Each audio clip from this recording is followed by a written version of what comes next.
కాసేపు సైలెంట్గా ఉంటారా?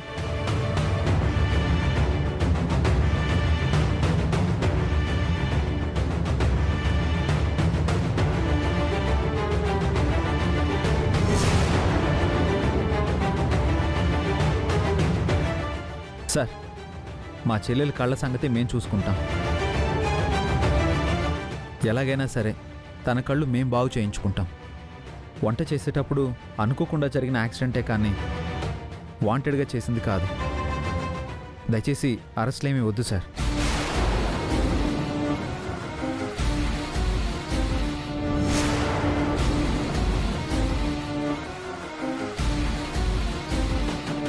మరి ఆవిడ కంప్లైంట్ ఇచ్చింది కదండి. ఎఫ్ఐఆర్ ఇంకా ఫైల్ అవ్వలేదు కదా సార్. ప్లీజ్ అర్థం చేసుకోండి.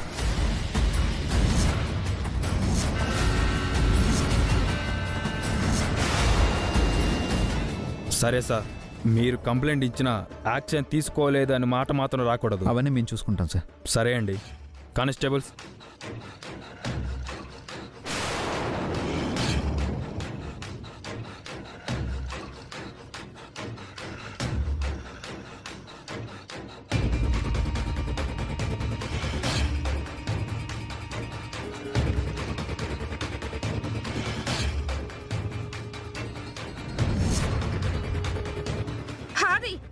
నీకు అసలు మైండ్ పని చేస్తోందా?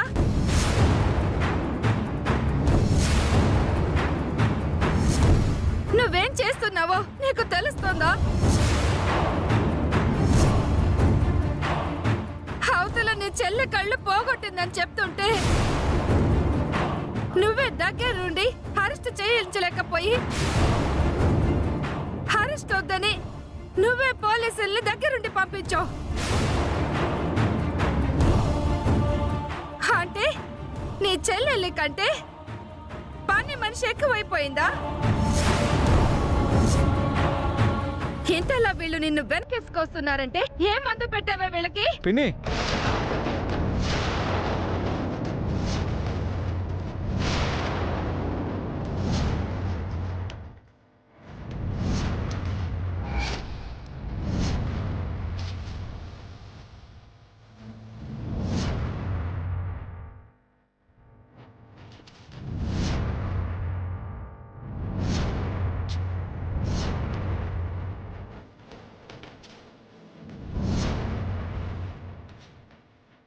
గుండమ్మ మీద చేయి చేసుకుంటే మర్యాద దక్క చెప్తున్నా.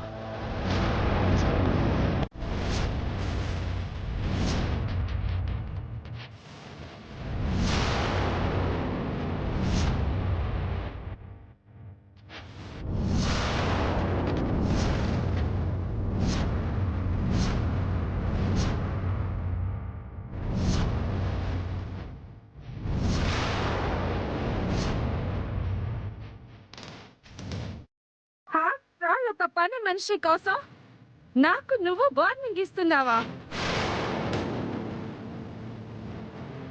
ఒక పని మనిషి కోసం? తను పని మనిషి కాదు.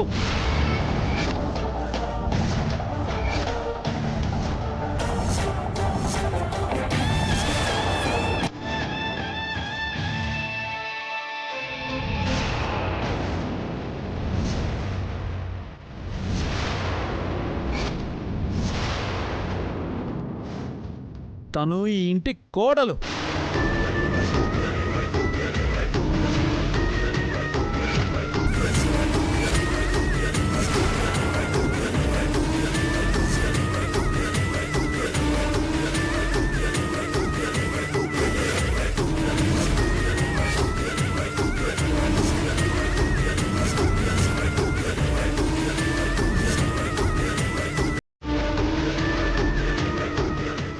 నా భార్య.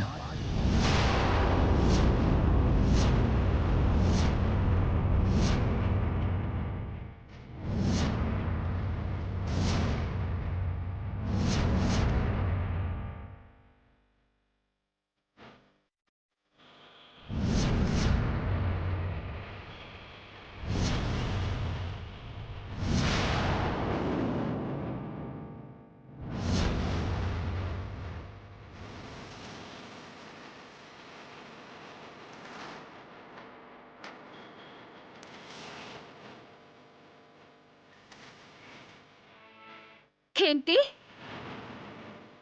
ఇది నీ భార్య? అవును.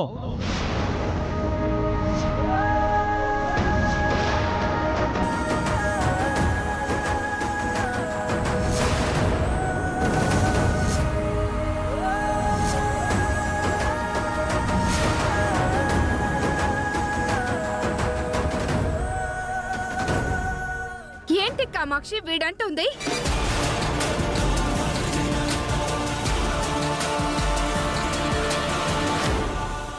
వాడు చెప్పింది నిజమమ్మా.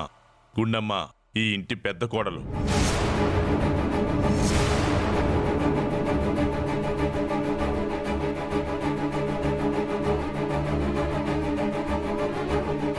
మరి కోడల్ని పట్టుకుని పని మనిషిని ఎందుకు పరిచయం చేశారు?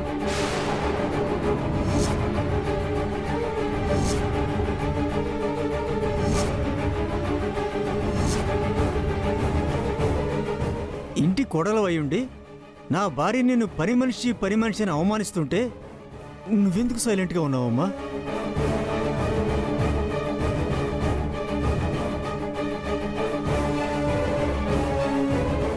అత్త పరువు కాపాడాలని నా మనవరాలు మౌనంగా ఉందయ్యా.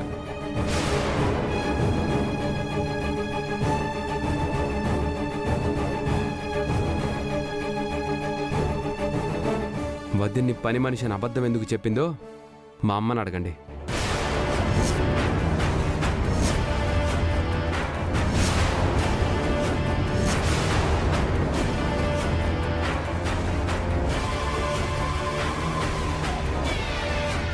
అంటే అది లావుగా ఉంది కదా, అంత లావుగా ఉన్న దాన్ని కోడల్ని చేసుకున్నాను అంటే నువ్వు ఎగతాళి చేస్తావేమోనని పొరపాటున గుండమ్మని పని మనిషి అని చెప్పేశాను.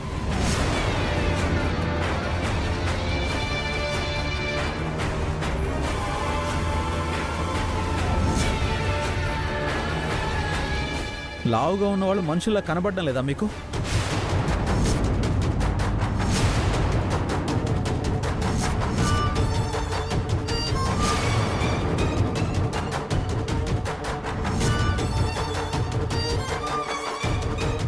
ఏం పిన్ని, ఒక అమ్మాయి లావుగా ఉంటే తప్ప?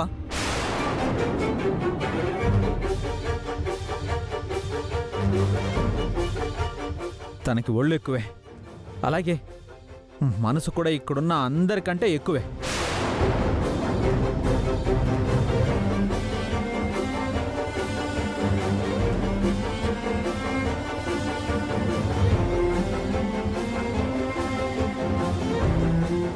అందరికీ ఎంతో మేలు చేసింది. దానికి మా అమ్మ వల్ల కలిగిన సత్కారం పని మనిషి అనిపించుకోవడం.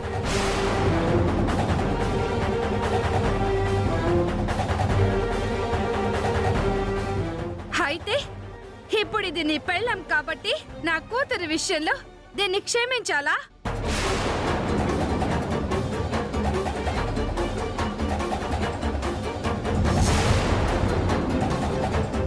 ఎవరైనా కావాలని చేస్తే అది తప్పు, అనుకోకుండా జరిగితే అది పొరపాటు. గుండమ్మ ఎవరికైనా ఉపకారం చెయ్యాలి అనుకుంటుందే గాని ఎవరికి అపకారం చెయ్యాలనుకునే మనస్తత్వం కాదు తనది. చివరికి తనకి అపకారం చేయాలనుకునే వాళ్ళని కూడా వెనకేసుకొచ్చే పిచ్చిది.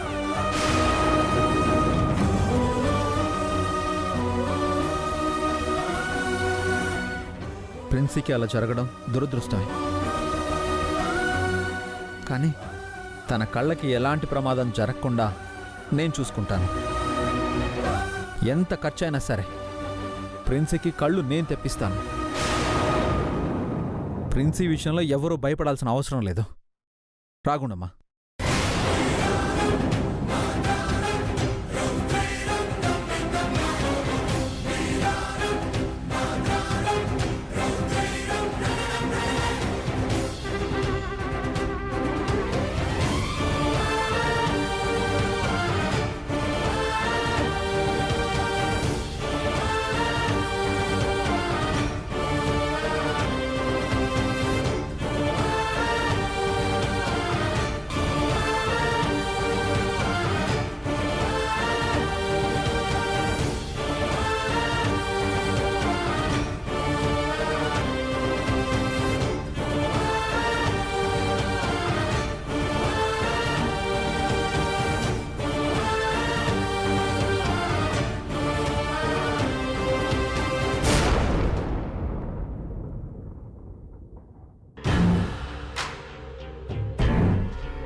ఇంతకాలం ఆ గుండమ్మనందరూ ఎందుకు ఇలా వెనకేసుకొస్తున్నారో అర్థం కాలేదు.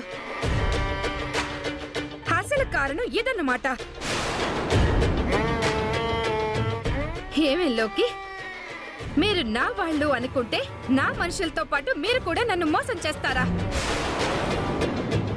నన్ను పెంచిదాన్ని చేస్తారా? లేదా అండి. మరి గుండమ్మ పని మనిషి కాదు, ఈ ఇంటి కోడలు, ఆది భార్య అన్న విషయం నాకెందుకు చెప్పలేదు? అందరూ దాన్ని ఎందుకు అంత ఇంపార్టెన్స్ ఇస్తున్నారని మీ దగ్గర ఎన్నిసార్లు అడిగాను. అప్పుడైనా చెప్పాలి కదా. ఎలా చెప్తుందే? కామాక్షి నువ్వు రావటంతోనే గుండమ్మ పని మనిషి అని చెప్పి కమిట్ అయిపోయింది. ఇప్పుడు ఆ గుండమ్మ పని మనిషి కాదు, ఆది భార్య, ఈ ఇంటి పెద్ద కోడలు అని నీతో చెప్తే నువ్వేం చేస్తావు? గుండమ్మ పని మనిషి కాదంట కదా, మీ ఇంటి కోడలంట కదా, లోకేశ్వరి చెప్పింది అని అన్నారనుకో. ఆ తర్వాత ఆవిడ నన్ను వాయించేస్తుంది. అసలే ఇంతకు ముందు ఇది చేసిన పిచ్చి పనులన్నీ బయటపడిపోయి అందరికీ దీని మీద ఇక్కడ వరకు ఉంది. ఇప్పుడు ఈ నిజాన్ని కూడా ఇది బయట పెట్టిందే అనుకో. కోడలిగా కాదు, పని మనిషిలా కూడా నన్ను ఇంట్లో ఉండనివ్వరు. అందుకే చెప్పలేదా ఆంటీ? మిమ్మల్ని మోసం చేయాలని కాదు. ఆ గుండమ్మ కారణంగా ఇవాళ నా కూతురికి కళ్ళు పోయే పరిస్థితి వచ్చిందే. దానికేమైనా జరగాలి, ఆ గుండమ్మ ప్రాణాలు తీస్తాను. చాలే నోర్మై.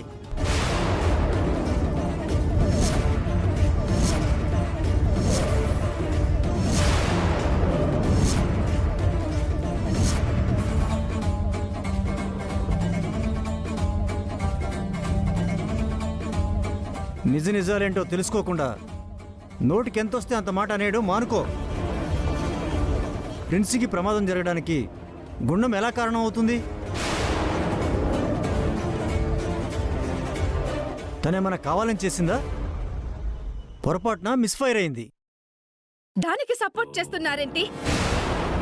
అంటే మీ కూతురి కన్నా ఆ గుండమ్మ ఎక్కువైపోయిందా మీకు? ఎవరు ఎవరిని ఊరికే సపోర్ట్ చేయరే. గుండమ్మ వ్యక్తిత్వాన్ని బట్టి తన మీద నాకు ఆ గౌరవం ఏర్పడింది. తను ఎలాంటిదో మనం ఈ ఇంటికి వచ్చిన మొదటి రోజే నాకు అర్థమైంది. అందుకే ఇప్పుడు జరిగిన దాంట్లో తన తప్పు లేదు అంటున్నాను.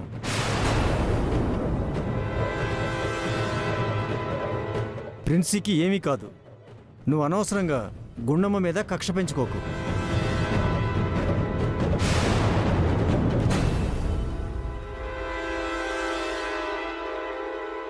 ఆ గుండమ్మ ఇంట్లో పని మనిషి అంటేనే నాకు నచ్చట్లేదు.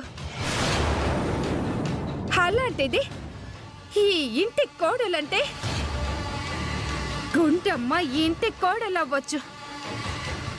అది మీ అందరికీ మంచిదై ఉండొచ్చు. కానీ ప్రిన్సీ విషయంలో అది దోషి.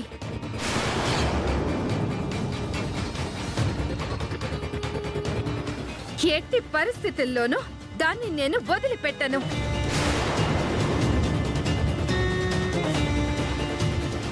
గుండమ్మని నాశనం చేయడానికి, దాన్ని ఈ ఇంటి నుంచి బయటికి పంపించడానికి మీకు ఎలాంటి హెల్ప్ కావాలన్నా మేమిద్దరం చేయడానికి రెడీగా ఉన్నామాంటీ. ప్రామిస్ చేస్తాను.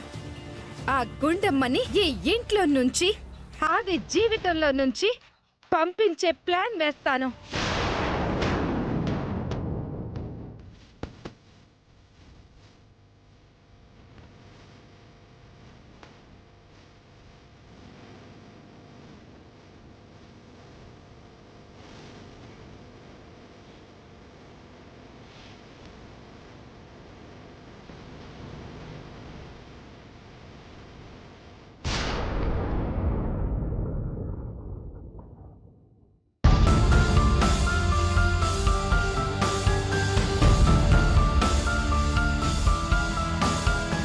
ఇదిగో దీనివల్లే నా కూతురు కళ్ళు పోయాయి.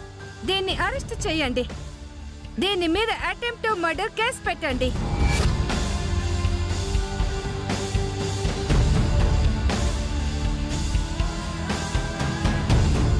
ఎస్ఐ గారు, ఈ పని మనిషి కారణంగా నా కూతురు కళ్ళు పోయే పరిస్థితి వచ్చి మంచాన పడింది.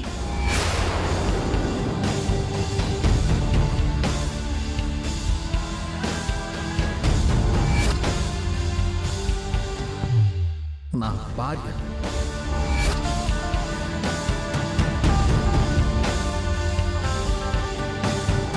గుండమ్మ ఎవరికైనా ఉపకారం చెయ్యాలి అనుకుంటుందే గాని ఎవరికి అపకారం చెయ్యాలనుకునే మనస్తత్వం కాదు తన.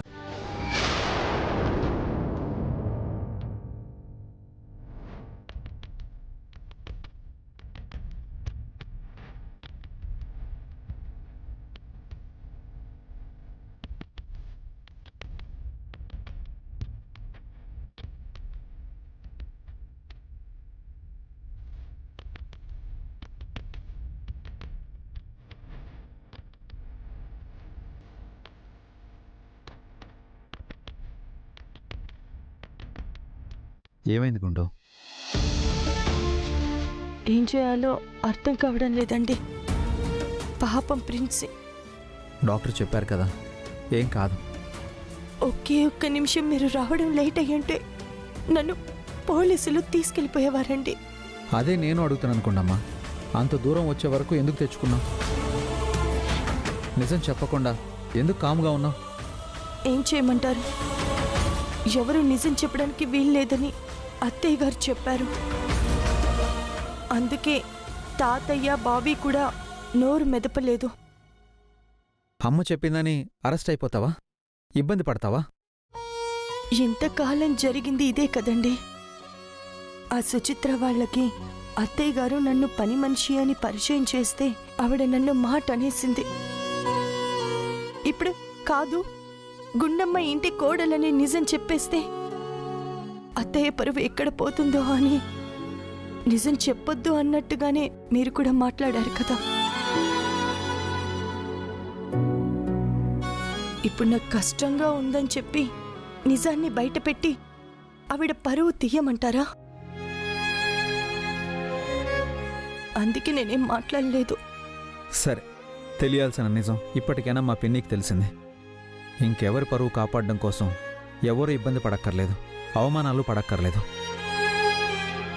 ఇంక ప్రిన్సీ విషయం అంటావా? తనకేం కాదు. ఎన్ని లక్షలు ఖర్చు పెట్టైనా సరే తనకి చూపు తెప్పిస్తాను. నువ్వేం భయపడకు.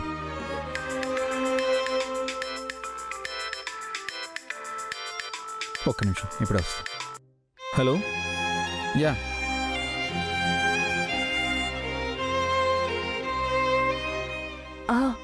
అవును, కళ్ళకేమైనా జరిగితే అక్కడ ఆకు పసరిస్తారు కదా, ఆ ఆకు పసరు వల్ల చాలా మందికి చూపొచ్చింది కదా. అవును, వెంటనే వెళ్ళి పసరు తీసుకురావాలి.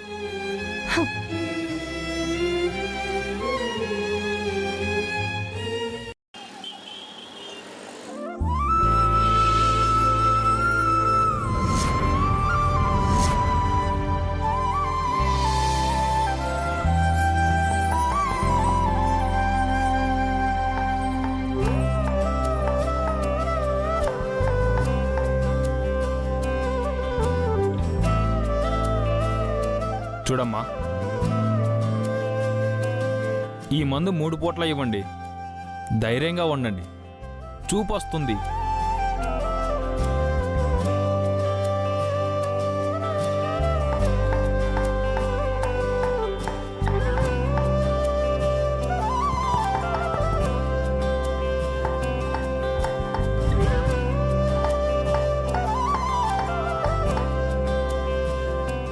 నమస్కారం అండి. ఎవరమ్మా మీరు? ఏం కావాలి? మా అమ్మాయి వంట చేస్తుంటే కళ్ళల్లో ఆయిల్ పడి కళ్ళు కనిపించడం లేదండి. మీరిచ్చే పసర మందుతో నయమవుతుందని, తనకి చూపొస్తుందన్న నమ్మకంతో వచ్చాను. పరిస్థితి బాగా తీవ్రంగా ఉందమ్మా. అవునండి. ఒక్క నిమిషం ఉండమ్మా.